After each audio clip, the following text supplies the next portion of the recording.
Yêu it, English in mind. One story a day. I'm Quinley Ngân Tâm.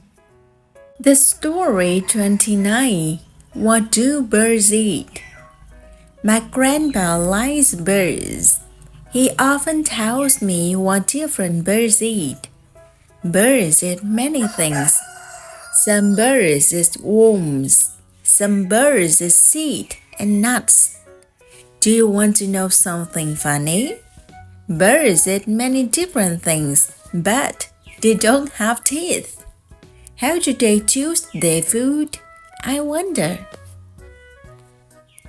What do birds eat?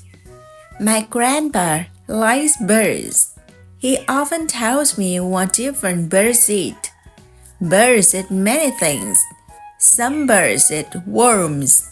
Some birds eat seed and nuts. Do you want to know something funny? Birds eat many different things, but they don't have teeth. How do they choose their food? I wonder. Chim ăn thức ăn gì? Ông nội tôi yêu thích chim. Ông thường chia sẻ với tôi những câu chuyện về các loài chim khác nhau và chế độ ăn của chúng. Chim tiêu thụ nhiều loại thức ăn. Một số loài thì ăn giun, một số loài chim ăn hạt và quả hạch. Bạn có muốn biết một điều thú vị không? Chim tiêu thụ nhiều loại thức ăn khác nhau, nhưng chúng lại không có răng. Thế chúng nhai thức ăn ra sao nhỉ? Tôi tự hỏi. That's it for today. Thank you for your watching and remember, pay it forward.